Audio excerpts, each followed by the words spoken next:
loud and clear. Dharma kshetre. More loudly. Dharma kshetre.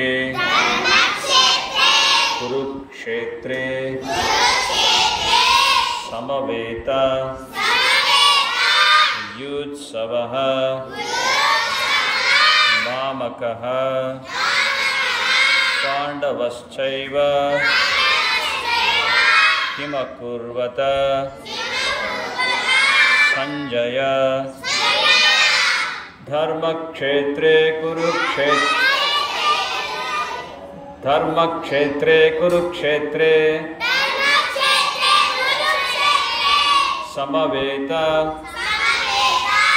Yutsavaha. Mamakaha. Pandavaschaiva. Kimakurvata. Sanjaya. Dharmakshetre. Kurukshetre. Samaveta. Yutsavaha. Mamakaha. Pandavaschaiva. Kimakurvata. Sanjaya.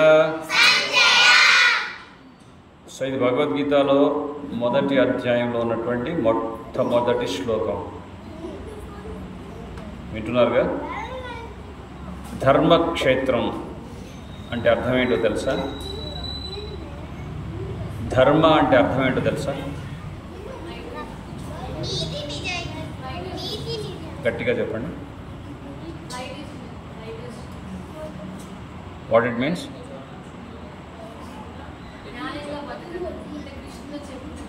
righteousness. Dharma means righteousness. So ధర్మానికి 4 పాదాలు ఉన్నాయంటారు. వింటున్నారా? ధర్మానికి ఎన్ని పాదాలు ఉన్నాయి? There are 4 pillars to dharma. చెప్పండి. సత్యం, శౌచం, క్షమ, దయ. ఇవి మీకు గుర్తుంటాయా? రేపంచి నోట్బుక్ పెన్ను 2 కూడా తీసుకొని రావాలి. అర్థమవుతుందా? సో మీకు వచ్చే పాయింట్స్ అన్నీ మళ్ళీ మిమ్మల్ని క్వశ్చన్స్గా అడుగుతాం. సో ఇవన్నీ మీరు నోట్ చేసుకొని మీరు నేర్చుకోవాలి కదా. సో 4 పాదాలు ధర్మానికి. 4 పాదాలు ఏంటి? చెప్పండి. సత్యం, దయ, తప, శౌచం. సత్యం, దయ, తప, శౌచం. సత్యం, దయ, తప, శౌచం. సో ఇవి ధర్మానికి 4 పాదాలు. వింటున్నారా? సత్యం అంటే ఏంటి? నిజం. బా, మీరు చాలా షార్ప్గా ఉన్నారు. సో సత్యం అంటే నిజం, అవునా? ఎప్పటికీ సత్యానికి మనం కట్టుబడి ఉండాలి. దయ అంటే ఏంటి? అది జాలి చూపించడం. దయ అంటే దయ కలిగి ఉండడం. అర్థమవుతుందా? ఇప్పుడు మీరు బయట వెళ్తున్నారు, ఎండాకాలం, మీకు బాగా దాహం వేసిందంటే మీ మమ్మీ ఏం చేస్తారు? మీ అమ్మగారు ఏం చేస్తారు? వాటర్ ఇస్తారు, మంచి జ్యూస్, లెమన్ జ్యూస్ ఇస్తారు, మంచి మ్యాంగో జ్యూస్ ఇస్తారు, కోకోనట్ వాటర్ ఇస్తారు, కొబ్బరి నీళ్ళు ఇస్తారు కదా. సో మీరంతా చక్కగా హాయిగా మీరు దప్పికొన్నప్పుడు మీకు అమ్మ తాగడానికి మంచి జ్యూసెస్ ఇస్తారు. మరి అదే మీరు దారిలో వెళ్ళేటప్పుడు ఒక చిన్న దూడ కనపడింది అనుకోండి, అంబా ఏమంటుంది దూడ? అనండి ఒకసారి.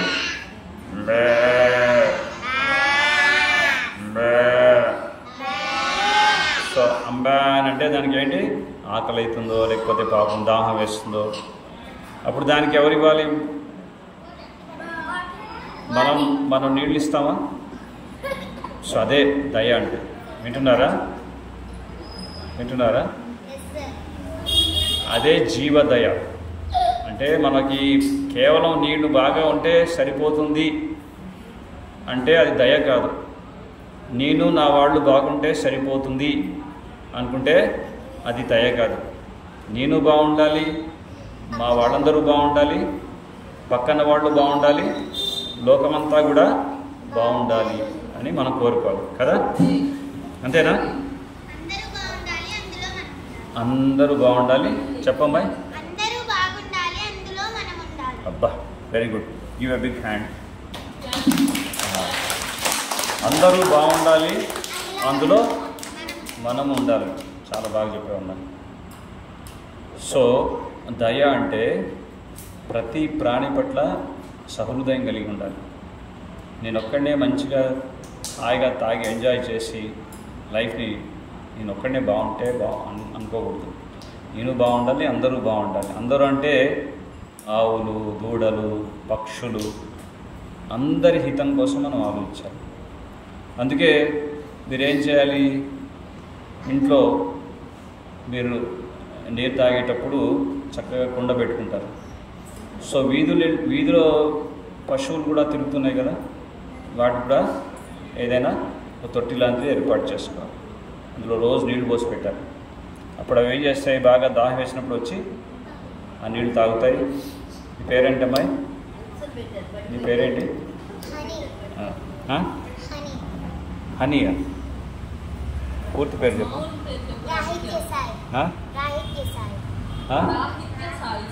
రాహిత్య సాయి. సో నువ్వు కనుక మంచిగా నీళ్లు పెట్టావనుకో ఇంటి బయట, అప్పుడు ఏదైనా ఆవు వచ్చి తాగిందనుకో బ్లెస్సింగ్స్ ఇస్తుంది. రాహిత్య ఎప్పుడు కూడా చల్లగా ఉండాలని చెప్పి గోమాత బ్లెస్సింగ్స్ ఇస్తుంది కదా. సో ఆ బ్లెస్సింగ్స్ మనకి ఎప్పటికీ ఉంటాయి. అందుకే మనం అన్నిటికీ హెల్ప్ చేయాలి. ఇప్పుడు కూడా మనం ప్రేమ కలిగి ఉండాలి కదా. అలాగే మీరు బయట పక్షులు వస్తుంటాయి, వాటికి దాన వేసి పెట్టాలి. ఏదైనా తినడానికి గింజలు, శనగలు రోజు పెడతావా? బియ్యం పెడతా. Very good, very good, very good. అందుకే నీ పేరు నేను సెలెక్ట్ చేసుకున్నాను. సో జీవుల పట్ల దయ కలిగి ఉండాలి. సత్యం, దయ, తపః. తపః అంటే ఏంటో తెలుసా? తపస్సు. తపస్సు అంటే ఏంటో తెలుసా? తపస్సు అంటే భగవంతుడి యొక్క సంతృప్తి కోసం మనం చేసే ప్రతి కార్యాన్ని కూడా తపస్సు అంటారు. అర్థమవుతుందా? ఈరోజు మీరందరు ఇక్కడ ఈ వేసవి కాలంలో మీరంతా ఇక్కడికి వచ్చి కూర్చున్నారు. మీ సమయాన్ని మీరు ఇక్కడ కేటాయిస్తున్నారు కదా. అదే ఇంట్లో నేను టీవీ చూడాలి, వీడియో గేమ్స్ ఆడుకోవాలి, బయట ఫ్రెండ్స్ తోటి ఆడుకోవాలి, ఇవన్నీ వదిలేసి వచ్చారు మీరు కదా. గురువుగారు వస్తున్నారు, ఏదో నేర్పిస్తున్నారు, నేర్చుకుందామని చెప్పి మీరంతా వచ్చారు. సో ఇదన్నమాట తపస్సు అంటే. వాలంటరీగా మీరు మీ అంతటా మీరు స్వతహాగా మీ సమయాన్ని, మీ ఆటలన్నింటినీ త్యాగం చేసి ఇక్కడికి వచ్చి భగవంతుడి గురించి విందామని చెప్పి మీరు నిర్ణయం తీసుకున్నారు. కాబట్టి ఇది తపస్య అంటారు. దీన్ని కూడా తపస్య అనే అంటారు. అర్థమవుతుందిగా? సో ఇది ధర్మానికి మూడో పాదం. ఏంటి? తపస్సు. మొదటి పాదం ఏంటి? సత్యము. రెండోది దయ. మూడోది తపస్సు. నాలుగోది శౌచము. శౌచం అంటే ఏంటో తెలుసా?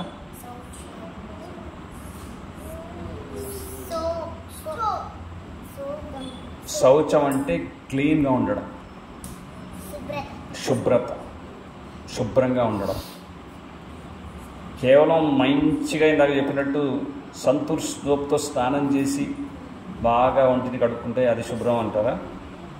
లోపల కూడా మన మనసు కూడా శుభ్రంగా ఉండాలి. మన శరీరమే కాదు, మన మనస్సు కూడా శుభ్రంగా ఉండాలి, పవిత్రంగా ఉండాలి కదా. దీన్ని శౌచం అంటారు. ఏమంటారు? పవిత్రత. సో ఇవి 4 పాదాలు. మళ్ళీ ఒకసారి చెప్పండి, ధర్మానికి 4 పాదాలు చెప్పండి ఒకసారి. సత్యం, సత్యం, శౌచం, దయ. బా, వెరీ గుడ్. మళ్ళీ ఒకసారి.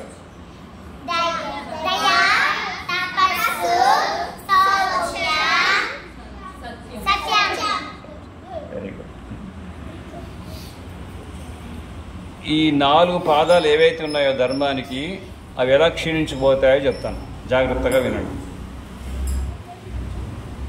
ఎప్పుడైతే మీరు జంతువుల్ని చంపి వాటి యొక్క మాంసాన్ని భక్షిస్తారో, అది మటన్ అయి ఉండవచ్చు, చికెన్ అయి ఉండవచ్చు, ఇంకేదైనా ఉండవచ్చు, అప్పుడు దయ అనేటువంటి లక్షణం అనేది పోతుంది కదా. వింటున్నారా? జంతువుల్ని చంపి తినడం వల్ల దయ అనేటువంటి లక్షణం పోతుంది.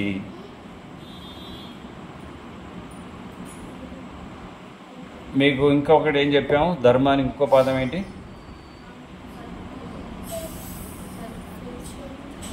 మీరు అన్నారుగా, దయ అనేటువంటి విషయం గురించి విన్నారుగా. దయ అనేది ఎలా పోతుంది?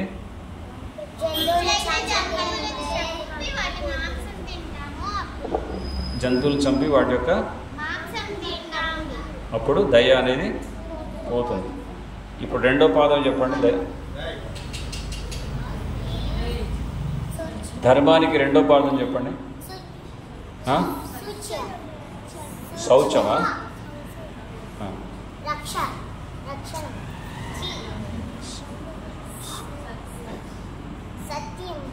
సత్యం. సత్యం అనేది ఎలా పోతుందో తెలుసా?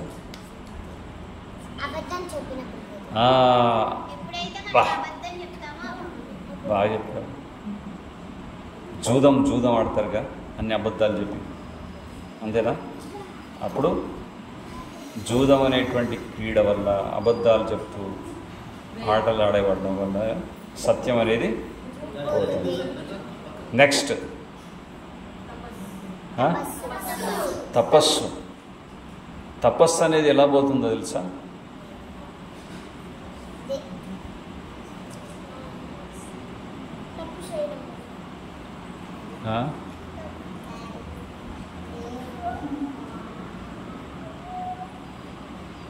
మత్తు పదార్థాలు తీసుకోవడం వల్ల. వింటున్నారా? తాగడం వల్ల. కొంతమంది బాగా తాగుబోతుంటారు కదా, చూసారా? సినిమాల్లో చూస్తుంటారు అప్పుడప్పుడు. బాగా తాగేసి ఇంట్లో వచ్చి అందరినీ కొట్టడం, తిట్టడం ఇవన్నీ చేస్తుంటారు కదా, చూసారా? సో ఈ విధంగా ఈ తాగడం వల్ల, మద్యం సేవించడం వల్ల, మత్తు పదార్థాలు తీసుకోవడం వల్ల తపస్సు చేసేటటువంటి ఆ లక్షణం అనేది కోల్పోతారు. విన్నారా? ఇక ఆఖరిలో మిగిలింది ఏంటి? శౌచం. శౌచం అంటే పవిత్రత. సో దీంట్లో అపవిత్రమైనటువంటి కార్యాలు చేయడం వల్ల, అక్రమంగా చేసేటటువంటి కార్యాల వల్ల పవిత్రత పోతుంది. సో ఈ విధంగా ధర్మానికి ఉన్నటువంటి 4 పాదాలు ఈ విధంగా పోగొట్టుకున్నటువంటి వాళ్ళం అవుతాం. సో ఇందాక ధర్మక్షేత్రే కురుక్షేత్రే అన్నాం. అంటే కురుక్షేత్రం అనేది అది ఒక ధర్మక్షేత్రం అని చెప్తున్నారు. సో ధర్మక్షేత్రమైనటువంటి కురుక్షేత్రంలో ఎవరు గెలుస్తారు? అక్కడ ఎవరమ్మాయి? ధర్మంగా ఉన్నటువంటి వాళ్ళు.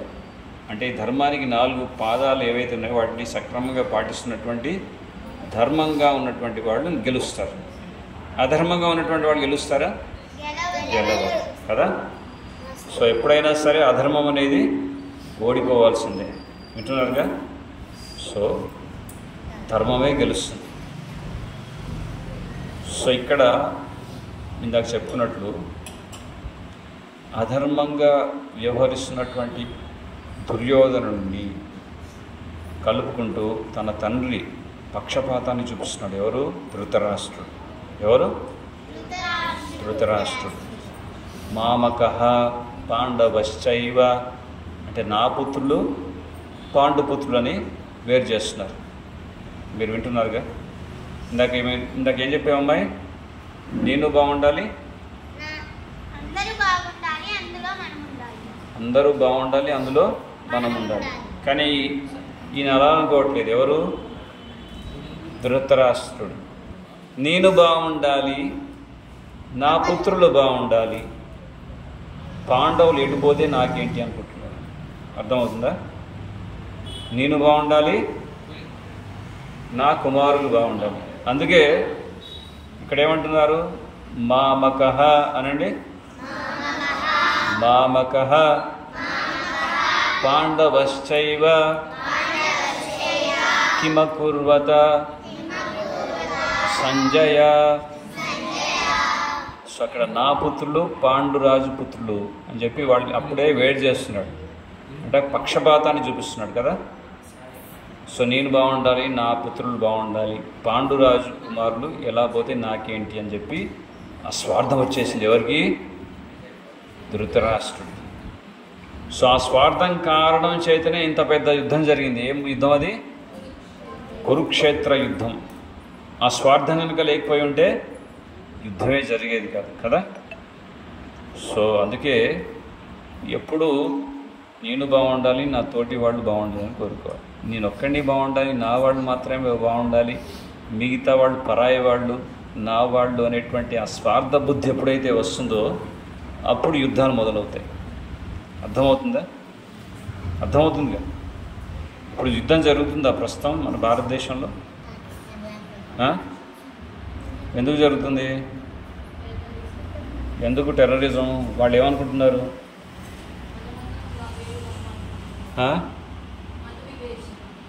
మత విభేదం.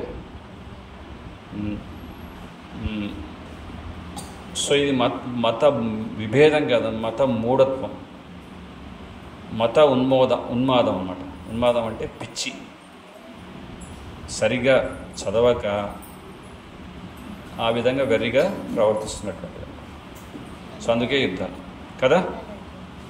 సో ఈరోజుకి ఒక శ్లోకం మనం నేర్చుకున్నాం. తర్వాత మనకి రెగ్యులర్గా మీకు ఒక్కొక్క సబ్జెక్ట్ మీద, చాణక్య నీతి మీద చక్కగా మీకు శ్లోకాలు చెప్తాను. ఇప్పుడు మాతాజీ మీకు కథ చెప్తారు, అందరూ శ్రద్ధగా వినండి. హరే కృష్ణ. మైక్ అక్కడ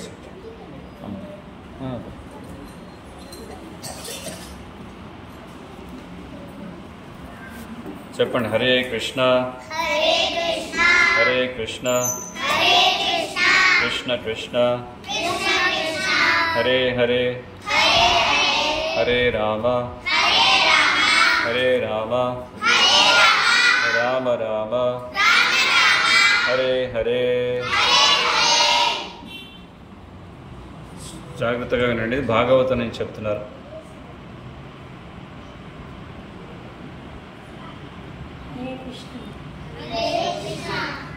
అది మైక్ సెట్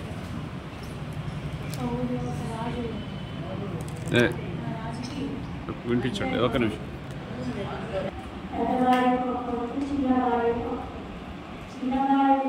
చాలా ముద్దుగా చూస్తున్నాడు. ఒకరోజు రాజుగారి సింహాసనం మీద కూర్చుంది. చిన్నగా వచ్చేసి ఆయన తల మీద కూర్చుంది. పెద్దగా వచ్చి నేను కూడా తీసుకుంటాను కాదు అంటే వాళ్ళ అమ్మకి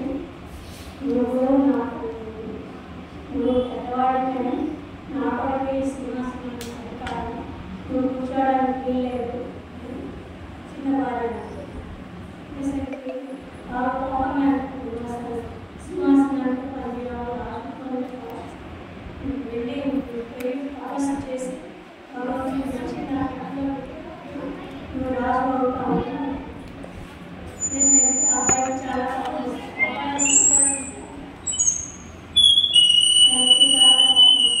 అది మైక్ పెట్టండి.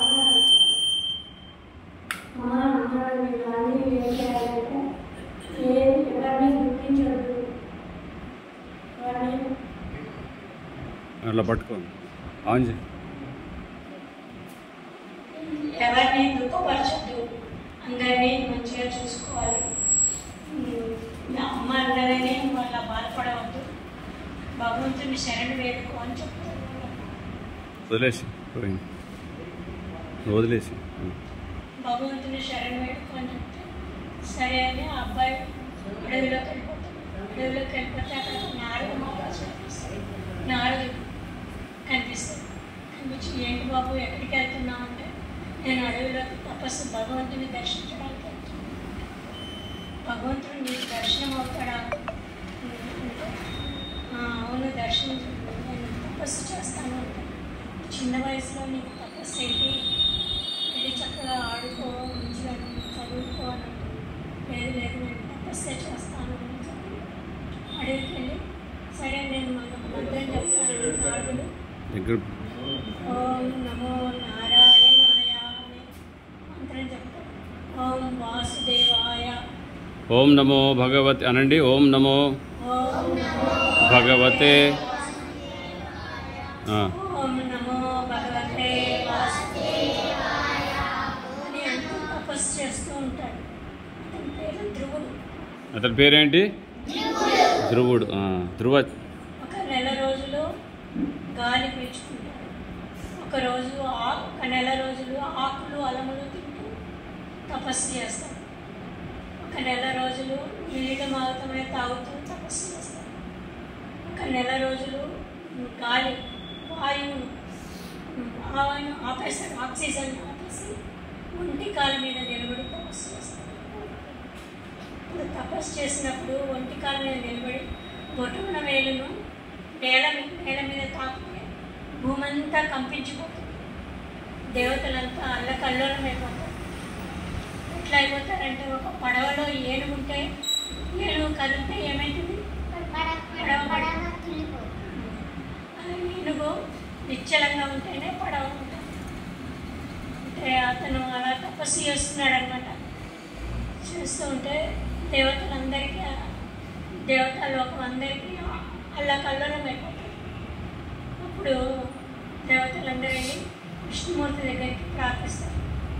ఏమని ఇట్లా ధ్రువ మహారాజు తపస్సు చేస్తున్నాడు, ఆయన కోరిన వరాలు ఇవ్వండి, మమ్మల్ని కాపాడండి అని అంటే విష్ణుమూర్తి సరే నేను ఆయన చెప్పి ఒప్పిస్తాను, మీరందరూ వెళ్ళండి అంటారు. సరే అని విష్ణుమూర్తి వాహనం మీద వస్తాడు. శంఖచక్రాలతో వచ్చేసి ధ్రువుడికి దర్శనమిస్తాడు. దర్శనం ఇవ్వగానే ధ్రువుడు చాలా ఓం భగవతే వాసుదేవాయ, ఓం నారాయణాయ అని నమస్కారం చేస్తాడు. నీకేం కావాలో కోరుకోవాలంటే విష్ణుమూర్తి అంటాడు, నీకు ముసలితనం రాదు, జబ్బులు రావు, 36,000 సంవత్సరాలు 36,000 సంవత్సరాలు రాజ్యం ఏలుతావు, నీకు ఏ జబ్బులు రావు, అందరూ రాజ్యం ఏలిన తర్వాత అప్పుడు నా ధామానికి చేరుకుంటావు. హరే కృష్ణ. సో మీరు విన్నారా ఈ కథ? ఇందులో ధ్రువుడి గురించి విన్నారుగా. చాలా కఠోరమైనటువంటి తపస్సు చేశాడు ఆయన. సో తపస్సు చేస్తే భగవంతుని కూడా మనం మెప్పించవచ్చు. కానీ తపస్సు చేసి భగవంతుడి దర్శనం పొందిన తర్వాత ధ్రువుడికి మీకు పెద్ద రాజ్యం ఇస్తాను, మీరు 36,000 సంవత్సరాల దాకా నువ్వు మొత్తం పెద్ద రాజ్యాన్నంతా ఎలుతూ సంతోషంగా ఉండంటే అప్పుడు ధ్రువుడు ఏమన్నాడో తెలుసా? స్వామి, నేనేదో గాజు ముక్కల కోసం ఆశపడాను కానీ మీ అమూల్యమైనటువంటి దర్శనం నాకు కలిగింది, అంతకంటే నాకు ఇంకా ఏమీ అవసరం లేదు, మీ దర్శనం కలిగింది అది చాలు అని చెప్తాడు. సో ఈ విధంగా తపస్సు చేయడం వల్ల ఆయనలో భౌతికమైనటువంటి కోరికలన్నీ పోయి కేవలం భగవంతుని మీద అపారమైనటువంటి ప్రేమ మాత్రమే పెంచుకున్నాడు. ఇది తపస్సు యొక్క ఫలితం. వింటున్నారుగా? సో ఎప్పుడైనా భగవంతుని మనం ఆరాధించేటప్పుడు, సేవించేటప్పుడు మనం ఏమీ ఆశించకుండా నిస్వార్థంగా సేవ చేయాలి. సో ఇక్కడ ధ్రువుడు వయసు ఎంత తెలుసా? మీ వయసు అంతే. మీకు ఎంత వయసు అమ్మాయి? 10. ధ్రువుడికి 5 సంవత్సరాలు మాత్రమే, అంతేగా? 5 సంవత్సరాలు మాత్రమే, అంటే మీకంటే చిన్న వయసు. సో ఇక్కడ చిన్న పెద్ద మొసలి వాళ్ళు పండిపోయిన వాళ్ళు అని ఏమీ లేదు. ఎంత చిన్న వయసులో ఉన్నా సరే మనం భగవంతుడి యొక్క అనుగ్రహాన్ని పొందవచ్చు. వింటున్నారుగా?